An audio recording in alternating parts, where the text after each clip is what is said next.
La Facultad de Ciencias Políticas y Sociales presenta En su propia voz, el debate de nuestro tiempo. Un programa de análisis y reflexión de la agenda política y mediática de México y el mundo. Con Marta Gloria Morales Garza, Efraín Mendoza Zaragoza, Marcela Ávila Egleton y Antonio Flores González. Comenzamos.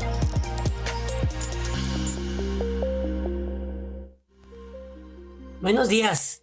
Muchas gracias al auditorio por dejarme entrar a sus hogares hoy como todos los martes a las 9 de la mañana. Me disculpo de antemano, tengo muchísima tos, pero aquí estoy como siempre, en su programa de En su propia voz de la Facultad de Ciencias Políticas y Sociales.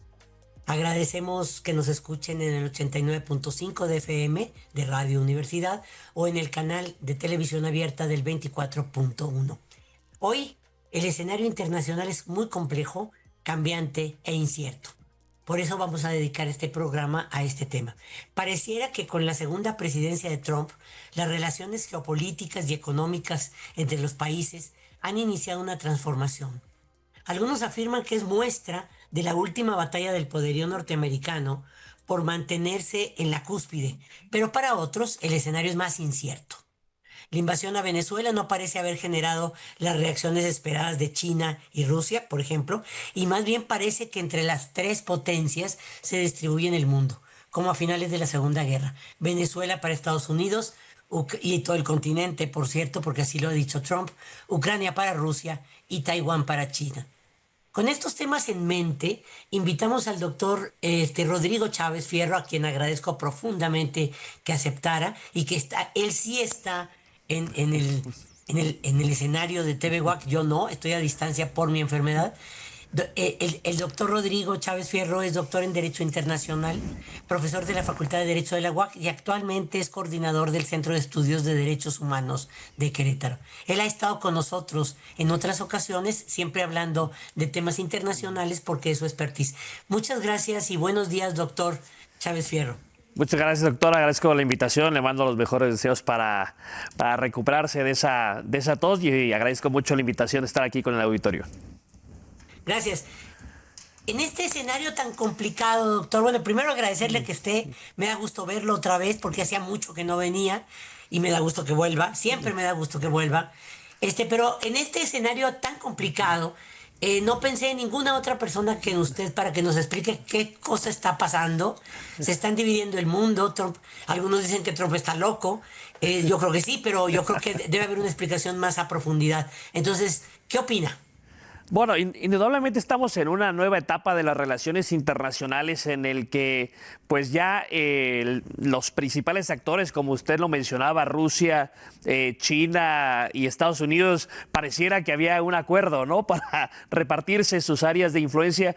Lo que tenemos, por cierto, es que dentro de la estrategia de seguridad de Estados Unidos dejó muy claro para el presidente Trump que el continente americano quería que volviera a ser un área de influencia muy importante, particularmente en el caso de Venezuela. Llamó la atención, evidentemente, lo que usted mencionaba, la falta de respuesta por parte de China o de Rusia ante este acto de agresión por parte de Estados Unidos en Venezuela. Y lo que estamos viendo es un nuevo escenario en el que probablemente ya el derecho internacional no tenga tanto objetivo de regular las relaciones entre las potencias poderosas. Siempre había habido problemas con la aplicación del derecho internacional en anteriores ocasiones, con la invasión, por ejemplo, a Irak, que se hizo sin el aval del Consejo de Seguridad, o también la invasión en Kosovo en la década de los 90, donde también hubo ahí cuestiones donde no se cumplía el derecho internacional, o también la invasión de Rusia a Georgia. Pero ahorita estamos viendo que directamente el presidente Trump ni siquiera busca justificar la invasión que hubo en Venezuela, el secuestro de Maduro, como una cuestión dentro del paraguas del derecho internacional. Simple y sencillamente dijo, vamos a ir por él por un tema relacionado con un proceso penal que le sigue en Estados Unidos y diciendo abiertamente que su interés era también que las empresas petroleras participaran de la extracción de recursos en Venezuela. Entonces estamos viendo ya pues que se están quitando las máscaras las potencias respecto de su poco interés por el cumplimiento del derecho internacional, y esto pues es una mala señal para la comunidad internacional, porque lo que nos quedaría es que se tuviera que imponer la ley del más fuerte, y eso pues bueno, hemos visto a lo largo de la historia que no conviene a nadie. Bueno, por un lado pareciera, como usted dice, doctor, que el derecho internacional está muerto, por lo menos ese derecho internacional. Los organismos internacionales, pienso en la ONU, por supuesto, que fue creada para justamente regular conflictos, está callada, lo cual me extraña muchísimo, algo debía decir. Y los contrapesos institucionales dentro de los Estados Unidos y de los otros países están entre el choque y también congelados, porque bueno, el Congreso norteamericano no atina a ver qué hace con el loco. La Unión Europea como que se puso del lado de Dinamarca, lo cual, bueno, tendría bastante sentido en el caso de Groenlandia, pero no dijo absolutamente nada de Venezuela. Y como usted dice, las tres potencias están repartiendo el mundo, y entonces, ¿quién será el equilibrio, no? Recuerdo esta idea de Kissinger, que seguramente usted entiende y conoce perfectamente, de que habiendo equilibrio de poderes, las posibilidades de una tercera guerra mundial no existían. Pero yo veo un equilibrio muy riesgoso, ¿no? Sí, sin duda esta idea de la destrucción mutua asegurada, que era lo que permitía una estabilidad entre las naciones. Sí han habido, digamos, protestas por parte de algunos países por lo que ocurrió en Venezuela, pero no más allá, ¿no? Obviamente hay señalamientos de Naciones Unidas, de organismos internacionales de lo que sucedió, pero también es importante señalarlo que las organizaciones internacionales a 80 años, ¿no? de crear Naciones Unidas, también la propia Organización de Estados Americanos, lamentablemente en este tipo de cuestiones no han podido dar una respuesta que la gente pudiera, digamos, apoyar, también entendiendo un poco las limitaciones que tienen estos organismos. En el caso de Naciones Unidas, que sin la autorización del Consejo de Seguridad, donde Rusia, China, Estados Unidos tienen derecho de veto, pues obviamente se les ata las manos, ¿no?, a la organización para poder hacer algo más que salir a protestar este acto, que aún así hay que hacerlo. Y también en la OEA, ¿no? La OEA también ha sido insuficiente, estos canales institucionales y multilaterales para, en su caso, también hay que recordar que el tema de Maduro, que obviamente lo que sucedió en Estados Unidos es inaceptable, no hay ninguna justificación, pero también era cierto que el régimen de Nicolás Maduro pues también llevaba tiempo violentando el derecho internacional, normas democráticas de la Organización de Estados Americanos, como la Carta Democrática Interamericana, y parece que las organizaciones internacionales no están dando una respuesta adecuada. Hay una crítica importante por parte del presidente Trump, incluso la Organización Mundial del Comercio también tiene problemas para su operación. Ha habido un anuncio de la salida de algunos organismos de Naciones Unidas por parte de Estados Unidos, y esto pues afecta desde luego los esfuerzos de multilateralidad para poder llegar a acuerdos comunes en la comunidad internacional. Parece que estamos viendo, ¿no?, un debilitamiento importante de estas organizaciones internacionales de cara a unos años venideros, que lo que se ve es que estamos más cerca de ver esta apropiación por parte de las grandes potencias de sus áreas de influencia, que un momento para poder estar colaborando e intercambiando intereses comunes para la defensa de los valores de la comunidad internacional. Y bueno, este modelo que parece imponiendo de, pues de apropiación de las áreas de influencia, evidentemente nos toca a nosotros, que como bien decía, no voy a decir quién, porque los historiadores siguen peleándose, pero México, pobre México, tan lejos de Dios y tan cerca de Estados Unidos, aunque yo creo, y así lo opina la mayoría de los mexicanos a través de las encuestas, que la presidenta Claudia Sheinbaum ha manejado bien la presión política y económica de los Estados Unidos y particularmente de Trump, lo cierto es que estamos en un escenario muy complicado, porque Estados Unidos ha decidido que somos su área de influencia, y eso quiere decir muchísimas cosas, atravesado con política económica, porque está en discusión el Tratado de Libre Comercio y el asunto de la inseguridad, ¿no? ¿Cómo ve este asunto? En qué posición está México? Bueno, desde luego es un tema complicado, me parece, coincido con la postura que dice usted y con lo que ha hecho la doctora Claudia Sheinbaum. Efectivamente, se salió a decir lo que se tenía que decir, ¿no? Evidentemente, creo que han sido atinadas las declaraciones, pero lo cierto es que también estamos compartiendo 3.200 kilómetros de frontera con Estados Unidos, ¿no? O sea, de aquí de Querétaro estamos a 10 horas, ¿no? En carretera para llegar a Estados Unidos, es decir, estamos muy cercanos, tenemos muchos intereses en común en materia de comercio internacional. Como bien decía, toca la revisión del TEMEC. Seguramente este año va a ser muy complicado. Vamos a esperar declaraciones, tal vez que no nos guste por parte del presidente Trump, con su estilo particular para negociar. Tenemos el tema, obviamente, migratorio. Tenemos el tema de la seguridad, que hay que reconocerlo. Al Estado mexicano le falta mucho por hacer en esta cuestión. Y pueden ser pretextos que puede utilizar el presidente Trump, no tanto para el envío de tropas, pero sí tal vez para algunos sobrevuelos o algunos mecanismos de presión a las autoridades mexicanas en materia de seguridad.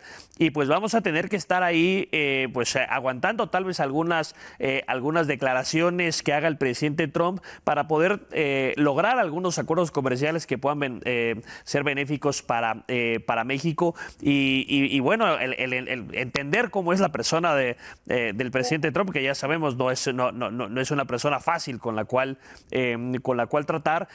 Sin embargo, es una realidad, ¿no? Si lo que se va a imponer va a ser la ley del más fuerte, pues hay que reconocer que tenemos frontera, ¿no? Con uno de estos actores más importantes de la comunidad internacional, y pues se requerirá pues mucho profesionalismo, mucho entendimiento de cuáles son los intereses que Estados Unidos tiene en la región. Y bueno, pues evidentemente pues en este sentido pues tratar de lograr mantener la defensa de los intereses también de México en esta relación con Estados Unidos. Muy complicado escenario para la presidenta, por cierto. Yo también creo que vivimos un momento complicado porque la oposición, con vistas a la elección del Congreso, la elección intermedia, pues tiene que ser crítica, ni modo que no. De por sí es una oposición bastante blandengue. Pues tiene que ser crítica. Yo sé que este tema a usted lo pone incómodo, pero me lo voy a brincar, no se apure. El problema es que la oposición no puede reaccionar, en mi opinión, tan solidario con la postura de la presidenta por razones obvias. Lo entiendo. Sin embargo, me parece que pone en riesgo este juego un tanto curioso, pone en riesgo el pequeño margen de maniobra que pudiera tener la presidenta para la negociación con Trump. Como usted dice, la situación económica y política y la de seguridad, que es donde nos traen un poco de correa chica, aunque yo comparto con la presidenta que el problema de seguridad lo generan ellos y no nosotros, pero bueno, eso evidentemente no lo acepta Trump. Nos reduce el margen de maniobra, pero ¿cómo están los márgenes de maniobra? Hay algunos personajes de la oposición, de la más irracional, digamos, que dice que nos van a invadir. Yo no lo creo, porque sería un costo absolutamente innecesario, digo yo. No, es poco probable cualquier tipo de operación de Estados Unidos en México, lo que se llama boots on the ground, ¿no? El envío de personal militar acá. Lo que puede haber es, y lo hemos visto, ha habido una labor de colaboración de Estados Unidos con México, con distintas administraciones. Hemos visto ahorita recientemente también la llegada de algunos elementos en donde es normal y habitual que haya esta colaboración en materia de seguridad entre México y Estados Unidos, temas de capacitación, y que eso no significa obviamente una violación a la soberanía nacional ni nada, sino por el contrario, es un entendimiento de que el tema del narcotráfico, el tema de son problemas globales y requieren soluciones globales. Es muy difícil que los países puedan en su trinchera, sin estar escuchando al vecino, tratar de encontrar soluciones insisto, a estos problemas que escapan a las fronteras de los estados. No, me parece que evidentemente en algunos aspectos se tiene que respaldar a la jefa de Estado en México ante las declaraciones que se realicen, y por otro lado pues también el entendimiento, ¿no? de cómo están las relaciones con Estados Unidos. Insisto, es poco probable que hagamos un tema de invasión y mucho menos pedirla, ¿no? Me parece que este tipo de cuestiones tampoco es lo que se requiere, ni tampoco un pedimiento a la intervención de los llamados cascos azules, de las operaciones materiales de la paz, que tampoco funcionan de esa forma. Me parece que también es necesario tener, ¿no?, un poco más de conocimiento antes de hacer ese tipo de declaraciones. Sí, prudencia y conocimiento me parece que es un ingrediente que a veces no está muy presente en algunas declaraciones. Pero, si el escenario internacional está cambiando, doctor, como usted piensa y yo también, por cierto, ¿hacia dónde vamos? Bueno, yo espero que, están, digamos, las condiciones un poco para que pueda darse, no un conflicto obviamente a escala mundial, pero tal vez algunos conflictos regionales como los que estamos viendo. Todo el mundo estamos viendo cuál será la reacción de China respecto de Taiwán. Yo creo que ese es un tema que habría que analizar, ¿no?, para ver si va a ser esta idea, digamos, de lo que por ahí se presupone inmediatamente que se dice, bueno, ya se van a repartir el pastel entre estos tres grandes. Vamos a ver ahora en la reunión de Davos, que comienza en un par de días, a ver cuáles son las declaraciones que hace el presidente Trump, las declaraciones que hacen los distintos actores internacionales. Yo sigo apelando a la multilateralidad y a la idea de que podemos encontrar todavía intereses comunes entre los distintos países, pero lo cierto es que sí debe de haber, digamos, una sacudida a las organizaciones internacionales para que éstas puedan cumplir, pero insisto, las organizaciones internacionales son creadas por los propios estados, ¿no? O sea, luego se nos olvida eso, que son los estados los que las diseñan, son los estados los que las crean y son los estados los que las limitan, ¿no? Entonces, en ese sentido, me parece que sí debe haber, digamos, una sacudida a las organizaciones internacionales, ponernos de acuerdo como estados, aunque hoy en día la polarización que estamos viendo luce complicada, pero me parece que esa es la única vía que hay para evitar que existan conflictos armados a gran escala. Pero bueno, que queda claro que ha quedado de ver las organizaciones internacionales en el sentido de ser la válvula de escape o de negociación de los intereses geopolíticos. Y ante eso, pues bueno, obviamente, a falta de un marco regulatorio, pues siempre se recurre, como decía, a la ley del más fuerte, y bueno, queda claro en el mundo quiénes son los más fuertes, ¿no? Y las regiones en las que ellos pueden tener influencia. Y que ellos no se van a pelear entre ellos, se van a pelear a través de nosotros. Sí, no, es muy difícil que la relación entre China y Estados Unidos, entre la estrategia de seguridad de Estados Unidos, se sigue manteniendo a China como, digamos, como el principal rival. Lo cierto es que hay una interdependencia entre Estados Unidos y China que luce complicado que haya un conflicto armado directo entre ellos, pero lo que sí podemos ver es que haya un reforzamiento de las áreas de influencia, ¿no? De que, pues, la máxima de la doctrina Monroe, ¿no? De que América yo le añado para los norteamericanos, no más que para los americanos, pero lo mismo hará China en sus respectivas áreas de influencia, y Rusia también, y pues veremos a ver también importante el papel, si lo que hace Europa, ¿no? Europa como que ha confiado su seguridad a Estados Unidos y su dependencia energética a Rusia, y ahora pues está viendo que ambos lados como que no le están cumpliendo, y Europa tendrá que pues también ver la forma en la que pues tendrá que invertir en su seguridad, que era un tema que Donald Trump desde hace 8 años venía pidiendo y exigiendo una mayor participación económica de los países europeos en el financiamiento de la OTAN, y ahorita estamos viendo, ¿no?, con el caso de Groenlandia, una crítica ya directa del presidente Trump a los países de la OTAN, y una especie de amenaza ahí de intento de anexión de Groenlandia para Estados Unidos. Yo creo que la respuesta de la Unión Europea en relación con Groenlandia todavía no es suficientemente firme, porque finalmente si Estados Unidos ataca a Dinamarca apropiándose de Groenlandia, pues se desbarata la OTAN y se acaba, pues porque la OTAN es para protegerse entre ellos y se están, digamos, golpeando entre ellos. Me parece que tienes razón. Europa descargó demasiado su seguridad en Estados Unidos. Bueno, el mundo descargó demasiado su seguridad en Estados Unidos porque finalmente los organismos internacionales son financiados en su mayor parte por Estados Unidos. Entonces, cuando Trump dice, bueno, pues me retiro, pues se caen. Se han constituido en organismos muy burocráticos, muy inútiles, muy caros, que en el momento en que Trump dice ya no, pues no tienen cómo sobrevivir.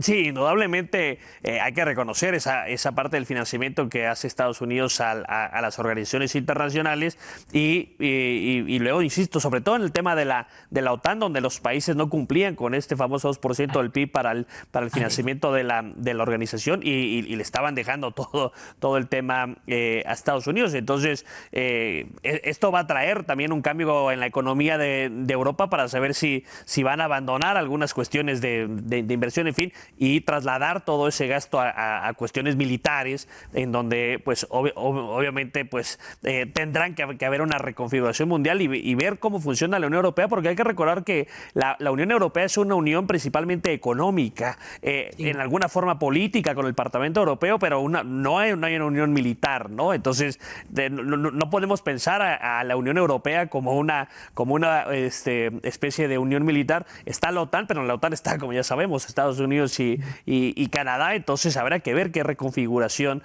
tiene Europa en este sentido, y además la cercanía que tiene con Rusia, ¿no? O sea, habrá que ver si Europa le alcanza para mantener ellos solitos su propia área de influencia y ver qué papel jugaría Rusia, que obviamente Vladimir Putin ha sido muy claro en los intereses que tiene respecto de Europa. Pues es una pena porque me parece que estamos en un proceso de parto, diría Gramsci, en otro momento y referido a otro escenario, de un nuevo escenario internacional que queda muy difuso, que no sabemos para dónde va, y más bien pareciera un escenario más de confrontación que de encuentro de equilibrios. El tiempo se nos acaba, doctor, pero le agradezco mucho su presencia, y si quiere cerrar en este gravísimo escenario internacional, ¿qué nos diría?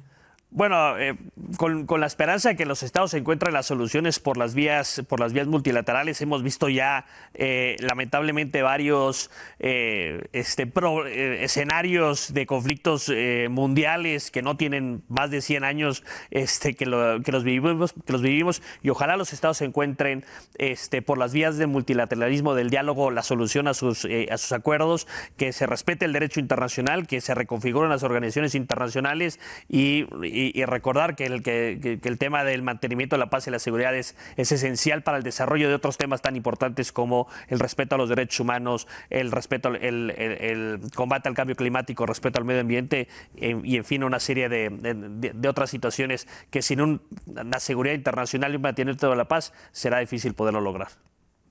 Muchas gracias, doctor. Fue un gusto verlo. Te agradezco mucho su presencia en nuestro programa y nos vemos pronto. Muchas gracias. Aquí estamos. Gracias al auditorio. Saludos a todos. La Facultad de Ciencias Políticas y Sociales presentó En su propia voz, el debate de nuestro tiempo. Un programa de análisis y reflexión de la agenda política y mediática de México y el mundo. Con Marta Gloria Morales Garza, Efraín Mendoza Zaragoza, Marcela Ávila Egleton y Antonio Flores González. Gracias por acompañarnos.